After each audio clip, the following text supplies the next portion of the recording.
예수는 나는 모든 문제 끝났습니다. 우리 신앙 고백합니다. 주는 그리스도시요 살아계신 하나님의 아들이십니다. 믿습니까? 이거만 믿으면 끝납니다. 지금 우리나라 교회 초유의 일이 일어났습니다. 온라인 예배를 드려야 된다. 대면 예배는 안 된다. 하는 정부 지침이 들어왔습니다. 할 말이 많아요. 합당하지도 않은 것 같고. 그런데 왜 하느냐? 우리 성도 한 사람도 코로나19에 걸려서는 안 되겠다. 특별히 우리 교회는 GRS라는 선교원이 있는데 이것 때문에라도 방역을 철저히 하고 한 사람도 걸리면 안 되겠다. 그런데 복음이 희미한 교회는 많은 어려움이 있을 거예요.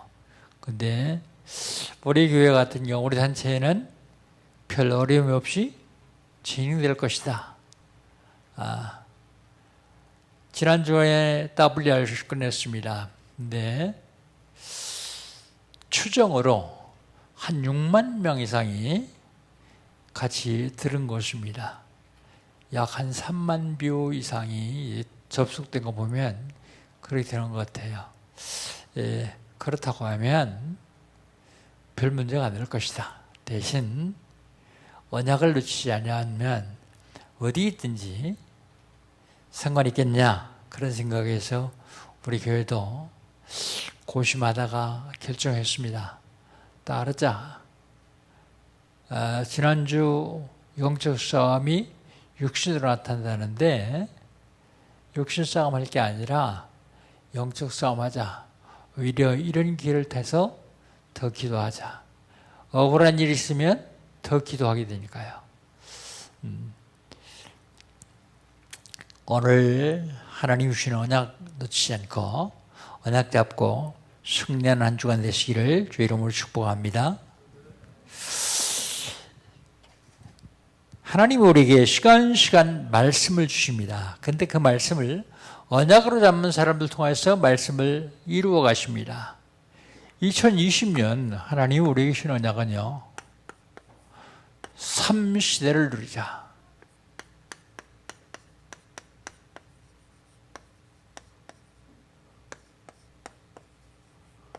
무슨 시대입니까? 전도 집중 시대, 알리티 시대, 237 시대입니다.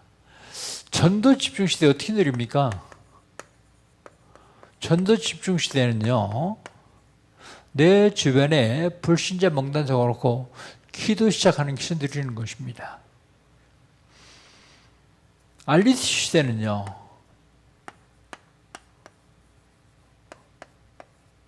알리티 시대는 아동센터, 복지센터, 치유센터, 문화센터, 다민족센터 세워서 렘넌트를 서밋으로 세우는 것입니다.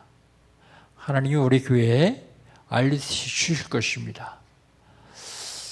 237 시대는요. 237개의 나라가 있는데 그 중에 한 나라를 선택해서 그 나라 복음을 기도하는 것입니다. 그러다가 하나님 허락하시면 그 나라에 선교 캠프가 가는 거예요. 우린 그거 했는데 하나님은 한 나라의 복을 주십니다. 어떻게 하면 되겠습니까? 응답 받아야 됩니다. 무슨 응답 받아야 됩니까? 알리티 응답이요. 걸어온 30년 사단을 발 앞에 무릎 꿇리는 응답 받았습니다. 앞으로 걸어갈 30년 렘넌트를 서밋으로 세우기 위해서 흑암 문화를 정복하는 응답을 받아야 돼요.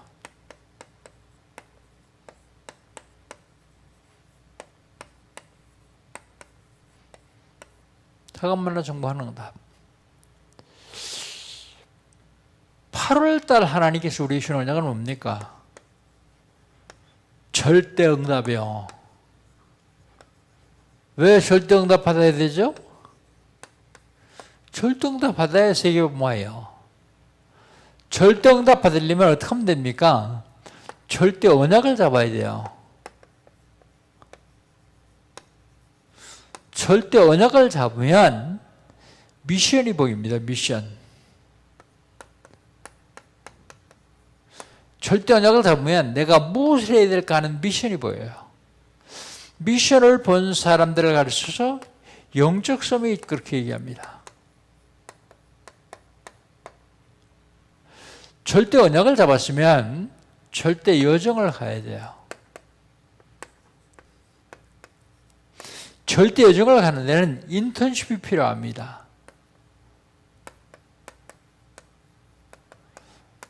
한 번도 안 가본 길이기 때문에 먼저 가본 사람들의 인턴십이 필요하죠. 인턴십 하는 사람, 인턴십 받는 사람을 가르쳐서 기능 서밋 그럽니다. 절대 언약을 잡고 절대 여정을 가는데 절대 목표를 향해서 가야 돼요. 절대 목표. 절대 목표를 향해서 가는데 거기에 인생 포럼이 필요합니다. 남자들 옛날 친구들 만나면 보통 군대에 있었던 얘기를 많이 해요. 그런 인생 포럼 말고 전도 포럼이요. 인생 포럼. 이걸 가르쳐 문화 서밋 그럽니다.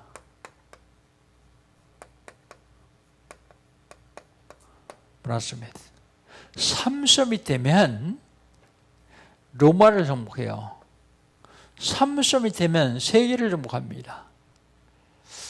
지난주에는요.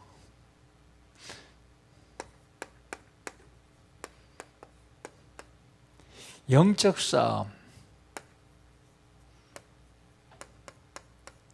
신앙생활 자체가 영적 전쟁이요. 영적 싸움 해야 되거든요. 영적 싸움 하는데 이 영적 싸움이 육신으로 나타나요. 그래서 육신 싸움을 하면 안 돼요. 육신으로 나타나니까 육신 싸움을 해요. 그러면 당하게 되어 있습니다. 사단은 지금 그걸 원하고 있습니다. 육신 싸움 하기를요. 그런데 영적 싸움 하기만 하면 하나님은 영적 싸움 하는 사람들에게 무조건 축복하십니다. 조건 없어요. 무조건 축복하세요. 그렇다면 이번 주간에는요. 하나님이 우리에게 무슨 언약을 주시느냐? 이스라엘 백성을 구원했던 모세에 대한 언약입니다.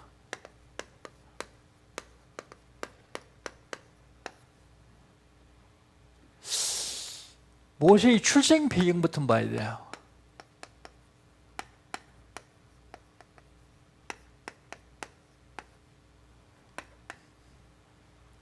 모세가 어떻게 살았냐? 레위 남자가 레위 여자에게 장가들었다 그랬어요. 복음 가진 결혼이요. 복음 가진 자. 레위 남자가 레위 여자에게 장가들었다. 오늘 본 말씀 1절에 그렇게 말하고 있죠. 얼마 전에 통계를 보니까 결혼하지 않은 우리나라 통계예요. 남자들은 결혼 필수 조건 아니다. 안 해도 된다. 그런 사람들이 40% 넘었더라고요. 여자들은 조금 더 높아요. 50% 가까이 됐어요. 필수 조건 아닙니다. 그런데 결혼 반드시 해야 됩니다. 필수 조건입니다. 100%입니다. 왜 결혼해야 됩니까? 결혼 반드시 해야 될 이유는 언약 전달 때문에 그래요. 육신적으로 나 하나 살다 가면 안 하는 것도 편해요. 그냥 혼자 살다 가면 돼요. 고독사를 하든지 혼자 죽든지 하여튼 죽으면 됩니다. 그런데 이것 때문에 반드시 해야 돼요. 우리 렘트를 꼭 기억하십시오. 안 하면 절대로 안 됩니다. 이건 사명이요. 결혼이 사명이라고요. 결혼이 천명이라고요. 반드시 해야 됩니다. 근데 사람들은 결혼의 조건을 상당히 따져요. 결혼의 조건을 상당히 따지는데 학벌은 어디냐? 직업은 뭐냐? 지금 경제 상태는 어떠냐? 신체 조건은 어떠냐? 보통 여자들은요, 신체 조건, 키 큰 사람. 키 크면요, 좋은 점이 하나 있어요. 높은 실ong에다가 떡 감춰놓으면 그거 내려먹는 거 좋아요. 근데 키 크면 허리만 아프고, 키 크면 나중에 옷값만 더 들어가고 좋을 게 별로 없어요. 키 큰 사람. 우리 다락방에서는 키 큰 사람 선호하면 안 돼요. 왜요? 이유를 얘기하지 않아도 잘 알겠죠. 근데 세계적으로 한 시대를 움직였던 사람들은 키 큰 사람 별로 없어요. 전부 작은 사람들입니다. 뭐 작아야 되느냐? 그런 얘기는 아니고요. 신체 조건 보지 말라고요. 신체 조건. 결혼 조건이 뭐면 되냐면 복음, 건강 두 가지면 돼요. 복음만 확실하면요, 건강하기만 하면요, 절대로 굶어 죽지 않습니다. 그런데 아들을 낳았어요. 아들. 남아선호사상이 있어요. 특별히 발달하지 않았을 때는 더더욱 남아선호사상이에요. 중국에는요, 너무 인구가 많기 때문에 한 명만 낳는데 한 명만 인정해 준다네요. 한 가정에. 그래가지고 호적을 할 적에, 호적을 올 적에 대부분 여자 나면 호적을 안 올린대요. 그래 유기하든지 남자만 올린다는 거예요. 그런데 지금 한 20대까지는 남자의 비율이 엄청 많답니다. 비율이요. 남아선호사상 때문에 그렇습니다. 그런데 지금 우리나라는 남아선호사상보다 여아선호사상이 더 많아요. 여자를 더 선호하죠. 그게 문제가 아니라 2절 한번 봅시다. 2절 한번 같이 읽겠습니다. 2절 읽습니다. 그 여자가 임신하여 아들을 낳으니 그가 잘생긴 보고 석 달 동안 그를 숨겼더니, 여러분 여기 잘생긴 걸 봤다는데 얼굴이 잘생겼겠습니까? 물론 얼굴도 잘생겼을 거예요. 그런데 태어나자마자는 얼굴 잘생겼는 무엇인지 별 구분 안 가요. 여기 잘생겼음을 보고 이게 무슨 소린가 하면 이 아이가 복음을 받아가지고 복음을 전할 영적인 면에서 본 거예요. 영적인 면.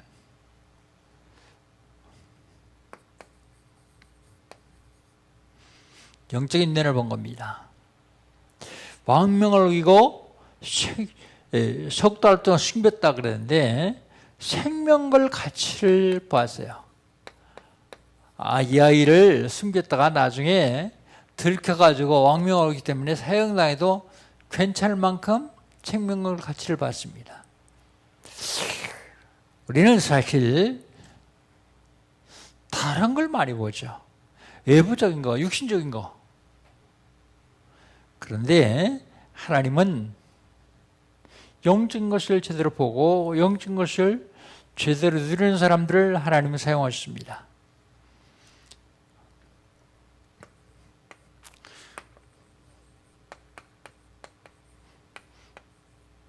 환경, 석 달 동안 숨겼는데 더 이상 숨길 수가 없어요. 한계가 왔습니다. 한계.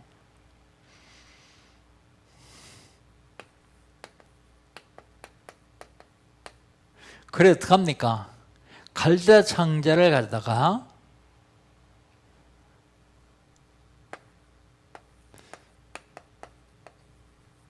갈대 상자 역청과 나무 진을 칠했어요. 역청과 나무 진을 칠했습니다. 왜요? 물이 못 들어오게 하려고 나무 진을 칠했습니다. 근데 사실은 이게 모세 자신에게는 구원의 방주예요. 방주. 그러니까 모세 어머니가 구원의 방주를 만들어서 모세를 거기 담은 거죠. 하나님께 쓰임받는 사람들은 만남의 축복을 드립니다. 모세의 만남의 축복.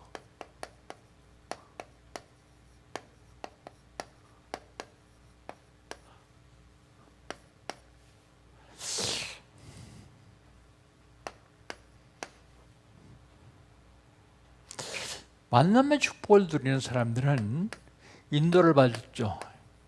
인도를 잘 받습니다. 4절 한번 같이 읽어봅시다. 4절 같이 읽겠습니다. 그의 누이가 어떻게 되는지를 알려고 멀리 섰더니 만남의 축복, 누굴 만나냐?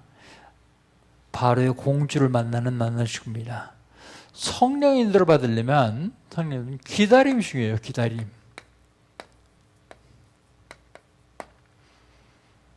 기다리지 못해서 많은 사람들이 어려움을 당해요. 왜 못 기다립니까? 여유가 없어 그래요.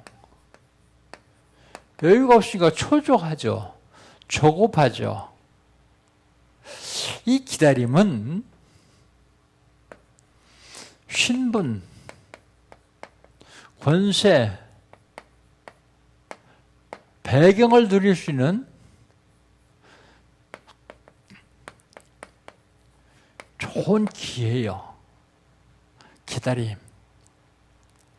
신분, 배경, 권세를 누릴 수 있는 아주 중요한 기회입니다. 23차 WRC 리더 수련회 때 세 가지 메시지를 주는데요. 첫 번째 메시지가 누리며, 두 번째 메시지가 기다림입니다. 세 번째 메시지가 영적 세계예요. 이번에 WRC 끝나고서 많은 사람과 통화하는데 뭐라냐면 너무 많은 은혜 받았다 그래요. 여러분 아직 다 들으셨겠습니다만 못 들으신 분들이 있으면 들으십시오. RUTC 방송에 들어가면 들을 수 있습니다. 그래서 전 8강의 메시지를 매일 수요일마다 제가 다시 하려고 합니다. 그러면 너무 중요해서 우리 성도에게 각인시키는 게 참 중요하겠다 그랬어요. 만남의 축복엔 성령 인도받으면 시간표가 참 중요합니다. 시간표.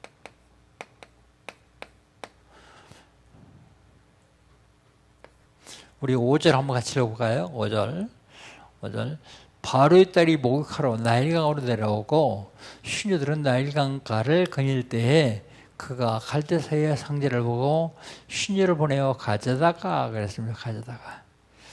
바로의 딸이 목욕하러 오는 시간이요. 근데 많은 사람들은 바로의 딸이 목욕하러 내려오지 않았다 그래요. 나일강이 어떤 강이냐? 세계에서 두 번째 긴 강이요. 그런데 애굽엔 비가 안 와요. 인터넷으로 찾아보니까 애굽에는 적게 오는 데는 2mm 와요. 1년에 2mm. 많이 오는 데는 35mm에서 50mm 와요. 우리나라는요, 장마 때 하루에도 300mm까지 오는 때도 있었어요. 그럼 비가 거의 안 와요. 이 나일강이 아프리카 우간다에서 시작해가지고 발원해가지고 세계에서 두 번째 긴 강이거든요. 아마존강 다음에 두 번째 긴 강이요. 아마존강은 열대 우림에서 내려온 물이기 때문에 그래도 깨끗한 부분이 좀 있어요. 그런데 나일강 물은 너무 더러워가지고 일반인도 거기 들어가서 목욕 잘 안 해요. 하려면 따로 받아놓고 물을 침전시켜놓고 목욕하고 그래요. 그런데 바로의 공주가 강물에 목욕하러 왔다? 어떤 신학자들은요, 바로의 공주 정도 되면 집안에서 우유로 목욕한다는 거예요. 우유나 향수 같은 걸 목욕한다는 거예요. 근데 그게 무슨 소리냐? 이 바로의 공주가 아들이 없어요. 나일강이 무슨 신이라고요? 생산의 신이요. 그게 지금 뭐 하러 왔냐면 아들 낳게 해달라고 제사 지내러 온 거예요. 제사 지내는 방법이 거기 들어가서 목욕하는 거예요. 자어지간 성경엔 목욕하러 왔다니까 성경에 목욕하러 온 걸로 아니다 라고 얘기할 필요는 없겠지만 거기에서 아들을 간절히 원해서 제사의식으로 왔다. 그렇게 보는 것이 참 중요합니다. 생산의 신. 아들 낳게 해달라고 제사요. 그런데 그때 임신해가지고 10달 후에 아들을 낳은 게 아니라 3개월 된 아들을 낳았어요. 낳은 지 3개월 된 아들을 낳았어요. 아들을 낳은 게 아니라 얻었죠. 하나님은 그렇게 응답하시는가 봐요. 시간표. 이 요게벳과 미리암이 참 잘한 게 공주가 언제쯤 목욕하러 오는지 언제쯤 제사의식을 하러 오는지를 잘 알고 그때에 맞춰가지고 모세를 거기 띄운 거예요. 공주에게 보내려고요. 근데 하나님은 그걸 아시고 보호하시죠. 6절입니다. 6절을 같이 한번 읽어봅시다. 6절. 열고 그 아기를 보니 아기가 우는지라 그를 불쌍히 여겨 이르되 이는 히브리 사람의 아기로다. 보자마자 히브리 사람의 아기인지 알았어요. 근데 아기가 울어요. 근데 하나님은 그를 보호하기 위해서 공주에게 맡기죠. 공주의 마음에 측은한 마음, 불쌍히 여기는 마음을 주어가지고 왕명을 거역하면서까지도 보호하도록 합니다. 가장 안전한 곳이 어디겠습니까? 엄마의 품이 아니요. 가장 안전한 것이 왕궁이요, 왕궁. 근데 바로 거기서 왕궁으로 들어간 게 아니라 모세가 출생한 그 집에 엄마의 품에서 양육받아가지고 들어갑니다. 근데 가장 안전하다는 얘기는 바로의 공주 아들이요. 거기서 길이지만 가장 안전하도록 보호하시는 게 하나님의 섭리입니다. 마지막으로 양육입니다. 양육.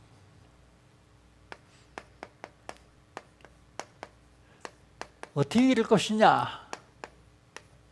양육 참 중요하죠. 갓 태어난 아이는 먹어야 되니까 유모가 필요합니다. 유모.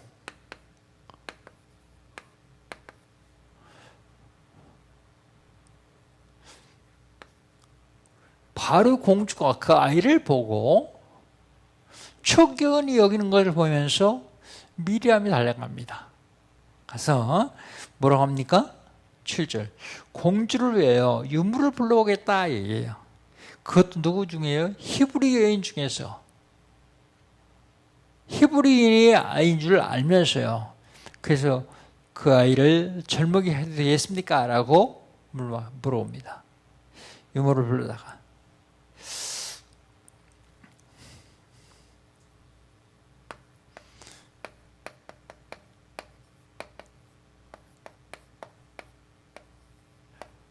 양육자가 참 중요합니다.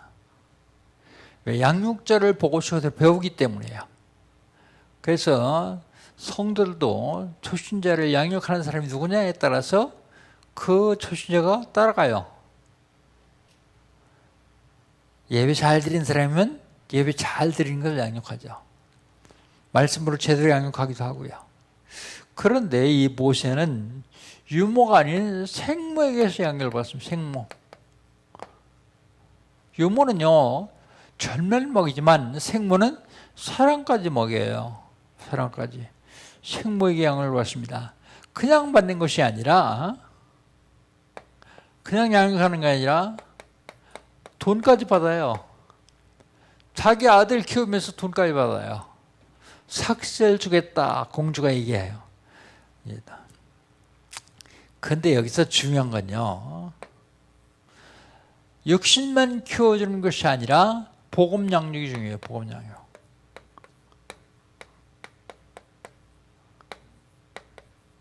여기에서는 그날 이후로 계속해서 모세에게 복음을 전했어요.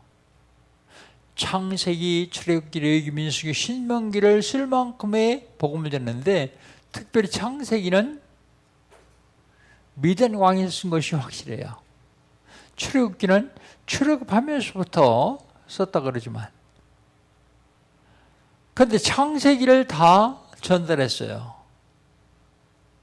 어렸을 적에 복음으로 양육, 그보다 더 중요한 건 없다고 생각합니다. 복음 양육. 사실은 복음의 가치를 모르면 영재 교육에 사람들은 굉장히 힘을 써요. 엘리트, 영재 좋습니다.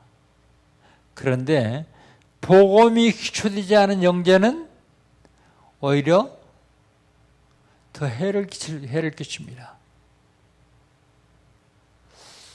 복음으로 확실하게 양육되어지면 그 다음은 하나님이 하십니다. 하나님이 그에 맞도록 사용하십니다. 그게 바로 아브라함 링컨이나 부디 같은 사람들이요. 어렸을 때 복음으로 확실하게 양육되니까. 존 웨슬리 같은 사람이요. 한 시대를 움직일 수 있는 사람들입니다. 그런데 복음이 아니고, 참 안타까운 것은 이게 복음이고 이게 생명을 가치가 있는 것이다라고 하면서 이단이라는 핍박을 받아가면서 우리 교회에 다니는 사람들조차도 자기 아이들은 복음으로 양육 안 해요. 영재 코스를 집어넣고 집에 와서 자기가 얼마나 복음으로 양육하는지 모르겠어요. 그게 속는 겁니다. 육신적인 것에 속으면 안 되거든요. 복음으로 확실하게 양육시켜 놓으면 그 다음부터 그 아이는 하나님께서 인도하십니다. 복음으로 확실하게 양육되기만 하면 그 다음부터는 내버려둬도 돼요.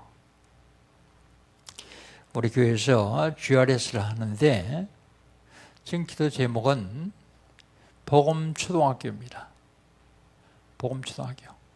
초등학교에 들어가서 복음으로 초등학교 졸업할 때까지 복음으로 양육하는 거예요. 그리고 우리 단체에서 중학교 과정이 많으니까 그때는 중학교를 들어가도 돼요. 복음초등학교 지금 기도하고 있는 중입니다. 여러분도 꼭 복음초등학교를 기도해 주십시오. 어려서부터 아이들에게 이상한 거 배우지 않도록, 진화론뿐만 아니라 이상한 거 배우지 않도록 성교육이라는 민명하에서 이상한 것 가르쳐요. 아이들에게. 복음 없는 아이들은 완전히 당하게 되어 있어요. 사단에게 당하게 되어 있습니다. 복음으로 확실하게 양육시켜야 되거든요. 그리고 양육시킨 다음에 입궁을 해요. 입궁. 궁으로 들어갑니다. 궁전으로 들어가죠. 입궁. 입궁하기 전에 영적 수밋이 복음 양육했기 때문에 영적 수밋. 들어가서 40년 동안 모든 기능을 다 배워요. 기능 수밋. 거기에서 천문지리, 역사, 전술 다 배워요. 저희 애굽의 왕이 할 수 있는 건 다 배워요. 그리고 나서 이제 쫓겨서 미디안 광야로 오게 되죠. 미디안 광야. 미디안 광야로 왔을 때 그때 이 영적 서밋을 다시 한번 확인하고 늘 하나님께 기도하며 양치밖에 할 게 없으니까요. 그래서 궁에 들어가서 이걸 다 배웁니다. 완전히 다 익히죠.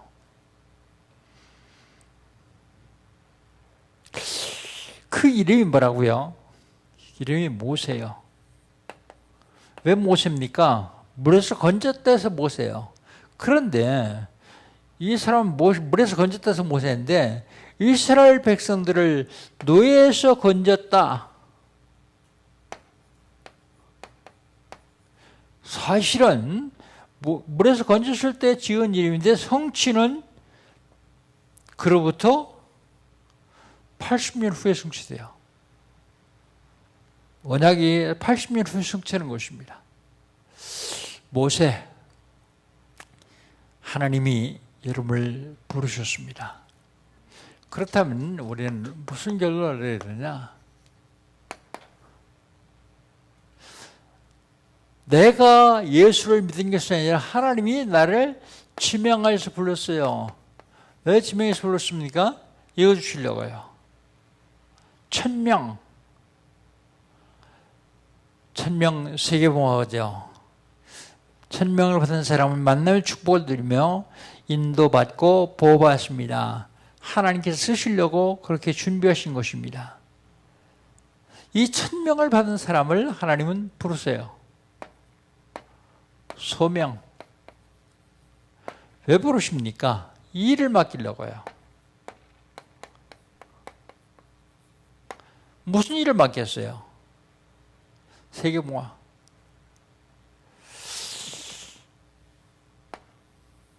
하나님이 우리에게 1000명을 주셨거든요. 그리고 쓰시려고 부르셨습니다. 그리고 지금 있는 자리에서 일할 수 있도록 사명을 주십니다. 내가 감당해야 될 사명은 어떤 것인가 생각하면서 그리스도께서 나를 위해서 온 인류를 위해서 십자가에 죽으셨는데 그렇다면 지금 나는 무엇을 해야 될 것인가? 하나님 나에게 주신 1000명은 어떤 것인가? 소명은 생각 안 해도 돼요. 일단 부름 받았으니까. 그래서 지금 내가 해야 될 사명은 어떤 것인가? 한 주간 동안 1000명 받은 여러분, 하나님이 지금 나에게 원하신 것이 무엇인지를 찾는 사명을 회복하는 축복의 한 주간 되시기를 주의 이름으로 축복합니다. 하나님 감사합니다. 하나님께서 이스라엘 백성들을 해방시키려고 모세를 보내주셨습니다. 하나님, 모세를 통하여서 이제 앞으로 하나님이 하시는 일을 말씀으로 다시 생각하면서 거기서 우리가 해야 될 일을 찾을 수 있는 축복을 주시네 감사합니다. 하나님께서 우리 영광교회를 통해서 지역 민족 세계에 들리는 귀하고 복되는 정을 하여 주시옵소서. 우리님께서 함께 하시고 역사하실 줄 믿습니다. 영광을 받으시옵소서. 예수님의 이름으로 기도합니다. 아멘.